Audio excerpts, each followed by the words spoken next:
Hi, I'm Sheila Walsh. Welcome to Life Today. We're so glad that you're joining us.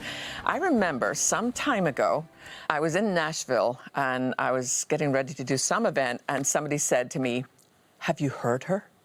And I'm like, "Heard who?"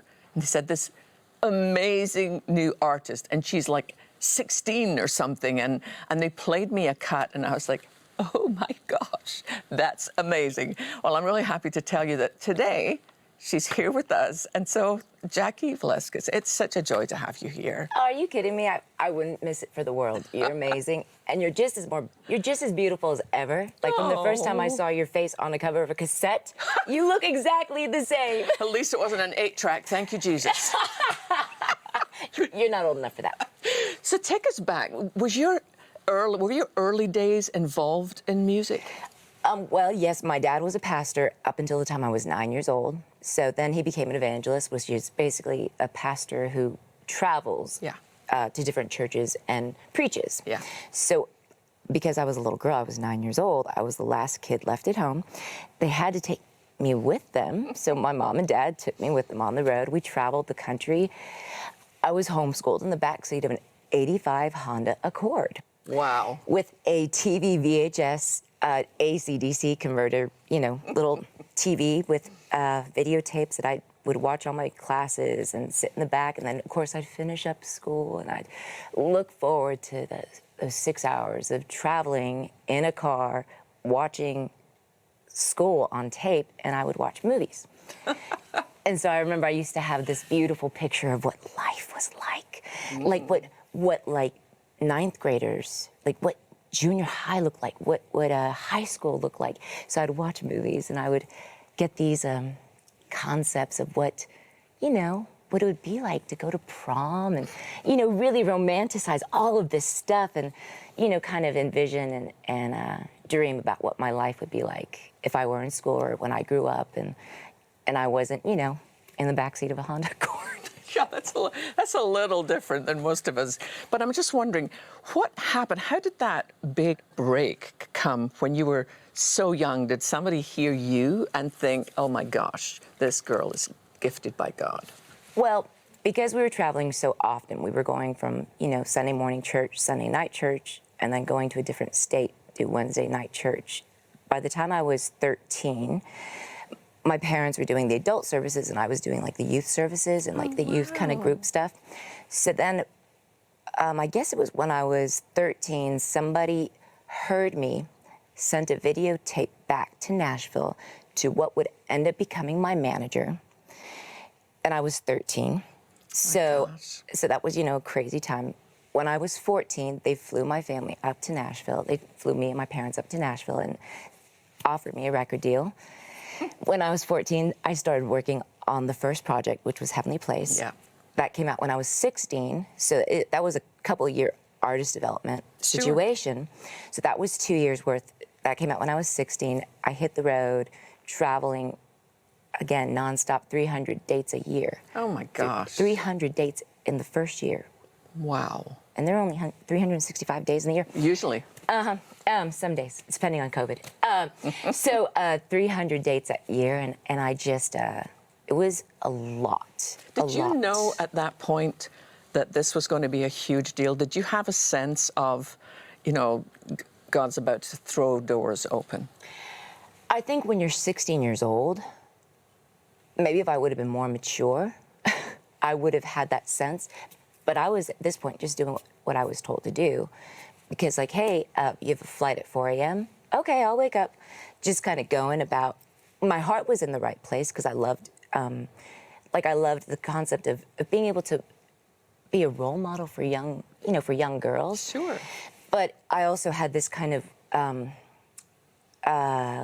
lack of understanding as to what I was really walking into because it all felt like a huge blur. Like there was so much happening so fast, so quick. Like there wasn't time to enjoy the success because you had to move on to the next thing. Wow. Because by the time I was 18, I just signed my record deal with Sony Discos. So I was making a record every year, one in English, one in Spanish, one in English, one in Spanish. And then one year I had to make 2 Christmas records, one in English, one in Spanish. Wow. So that was like a big time frame. But what was interesting is that you know, God is so good and so full of grace, because that could have turned into so many other, you know, poor choices. But because I was so busy, there wasn't that option, if you will. Who has time for poor choices? No, it was just go. Just Wow. go. But then when I was about, when I was 23, I accidentally got married. And Whoa. That's Okay. an interesting phrase. Accidentally got married. What do you mean by that? it means I had done a film called Chasing Poppy that was basically a film that a lot of people were not very happy that I did. It was a PG film. It was with 20th Century Fox Films. It was my first audition, and I got the part with Sofia Vergara and Rosalind Sanchez and Eduardo Verasti. It's a lot of... Wow, that was beautiful. Oh, thank you. It was really difficult. So I got the part, and a lot of people didn't want me to do it. I had a lot of... My whole life, I'd always had yes people around me because I was always paying the bills. Sure. All of a sudden, you know, I had some no people around me. So my manager was like, I don't think you should do it. My mom said, I don't think you should do it. My boyfriend at the time, he was easy to take care of because I could just break up with him. He told me not to do it. So, but I said that they were all wrong, that I needed to do it because it was an open door that God was walking me through. So I did. It was kind of like somebody handing me the keys to a sports car, but I didn't know how to drive. Wow. So I did the film, people started canceling events, radio stations started dropping my music. So in my DIY attempt to fix a poor choice on my part, what do? You make another poor choice. I accidentally got married and intentionally divorced about a year and a few months later. He was a nice guy, just wasn't my guy. And What did that do to your image within the industry when you were seen as this young and amazingly gifted girl? And then A, they don't like the movie, and then B, they don't like the fact you got married, and then C, they don't like the fact you got divorced. But what did that do to you inside? I felt bad that I let people down. I felt like I felt guilty that I let people down. The little girls that used to, you know, wanted to be like me when they grew up. I felt like that burden, that like heaviness of, yeah, I'm sorry. And I can't go to each and every one of you and tell you I'm sorry for the poor choices that I've made. I don't make the same ones. But, so what do you do in those situations? You run. So I ran. Did you go to London? Yeah, I moved to London, England, and had a flatmate from Scotland. Hey, nothing wrong with that. Dundee, she's from Dundee. She was crazy. She was fun, though. She was funny. And so I... Where were you with the Lord at that point, Jackie? You know, what's funny, during that time, I kind of just was ignoring.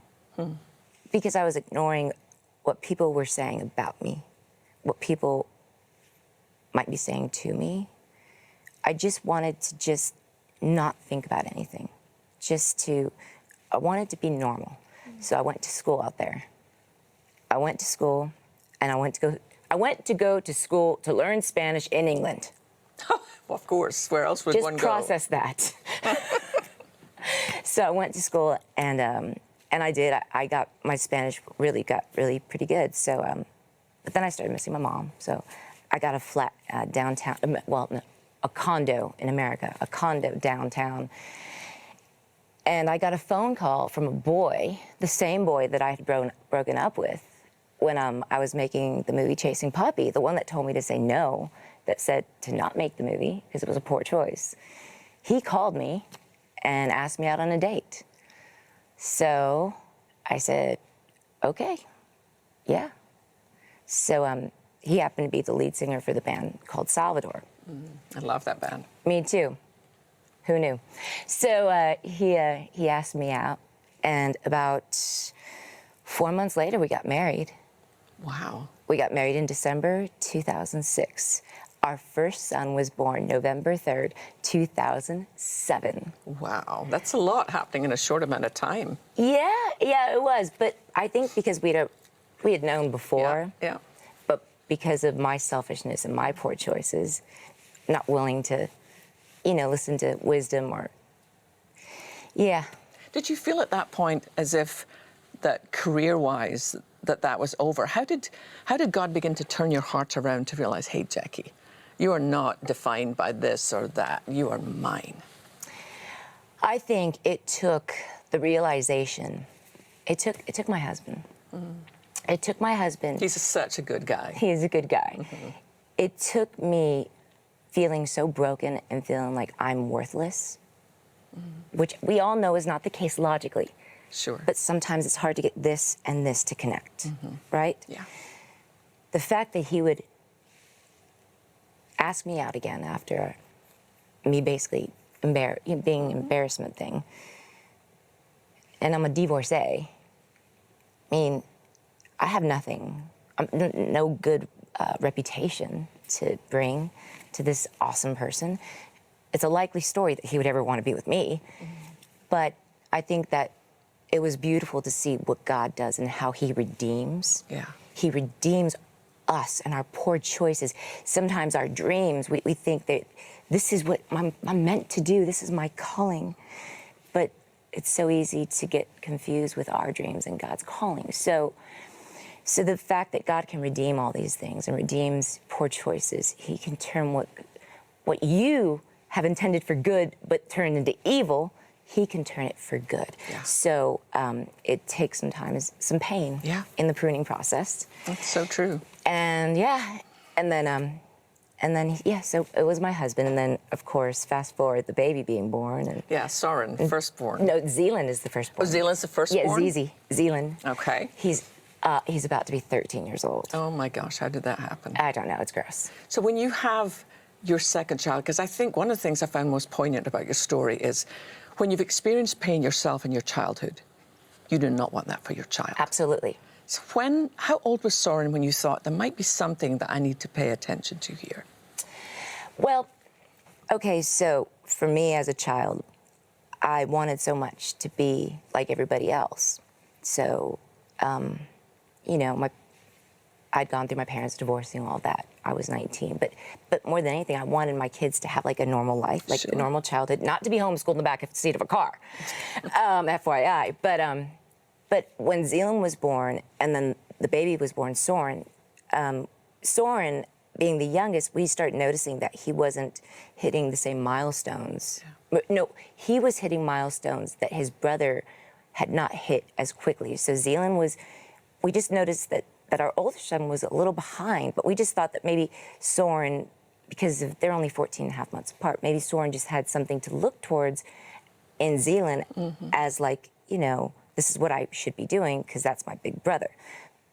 But then when we realized that Zealand, being the older brother, was just kind of really behind his peers. In those situations, I really like to bury my head in the sand, but I couldn't because he was, 2.5, or no, he was 19 months old. He was the baby still. So we had Tennessee Early Intervention come to the house, and they did some tests with the Zealand, and they said, well, Mr. and Mrs. Gonzalez, Zealand is what is delayed. He's got a pervasive developmental delay, which I was fine with. Sure. I'm fine with it. That's fine. He'll catch up. He's my baby. So time went on. Kindergarten year rolls around. And little brother's still at preschool, 2 days a week. Zealand starts kindergarten year, and I learned a word that I've never heard before. And it's called IEP, Individualized Educational Program. So I'm like, ooh, this is awesome. IEP, what does that mean? That means he's gonna get help at school.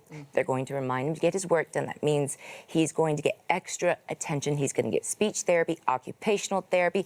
We're talking a red carpet of stuff to help my son, to get him caught up, okay? That's kindergarten year. Second grade year comes along. Now baby brother's in kindergarten, and I'm telling you what, at this point, I'm a real mom for both my kids. I'm on the board at my kids' school. I'm in it to win it because these kids are going to have a normal life. Mom on the PTA, their mom's going to be the room mom. I'm going to be like, super cool, awesome, normal, cool mom. Well, it's probably not cool, but anyway.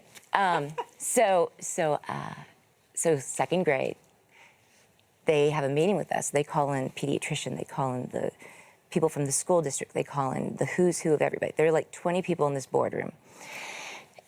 And this is the end of second grade, so they tell us, we have talked with a pediatrician, we've talked with the counselors, we've talked with the therapists. Zealand is autistic. Wow. I'm like, you mean artistic? Well, no, he's autistic. So I just remember thinking, okay, what do I do with this? Because that's not the dream I had for him. Because the dream for Zealand was gonna be, I mean, I remember when I was pregnant with him, people prayed. Max Lucado prayed for him, and he said, this boy's gonna have a ministry. How can he have a ministry if he can't communicate properly? Yeah. So now you're telling me that my dreams, like all the movies I watched as a kid, thinking what life would look like, because I wasn't living it, sure, my kids are gonna have this kind of like, most popular guy in high school, like gonna be a football player, date the most popular girl in school, the cheerleader. It's gonna be just like what I pictured, just like what everything, you know, what I've always dreamed of for my life and for my children. But he can't do that if he's autistic. And how is he gonna teach his little brother how to be cool, how to shave, how to talk to a girl on the phone? How is he gonna do that if he's autistic? So I got angry with God. I was very angry with God. For about 6 months, I yelled at him. And I said, how could you? How could you? He didn't say anything to me during those 6 months. I kept asking him, why me? Why me? Why me? And it took this. It took me changing my posture and asking the right question. Why not me? Why not me? It's only then that I started asking that question that I could hear the voice of God again. Because he wasn't mad at me. He didn't chastise me even when I was angry at him. It wasn't that. He was just waiting for me to ask the right question. Why not me? And it's at that point that I could feel him pick me up, dust me off, and say, Jackie, now it's time to fight.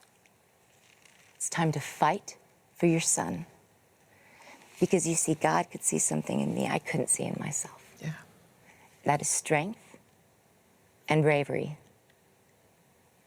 I could not see that in myself. No. So now, you know, Zealand is gonna be 13, and little brother has taken on the role of something so incredibly beautiful. God prepared his heart long before we knew he was going to need to. He's prepared his heart with such a soft goodness. He's the kid that looks for the outcast. He's the one that looks for the new kid in class. Wow. But God prepared him by way of Zealand, because he knows that one day his little brother might have to take care of him. Wow. And you can't take care of somebody if you don't have a soft, good heart. Jackie's book is called When God Reescribed Your Life, Seeing Value, Beauty, and Purpose When Life is Interrupted. Jackie, thank you for sharing some of your story. Thank you. Thank you for having me.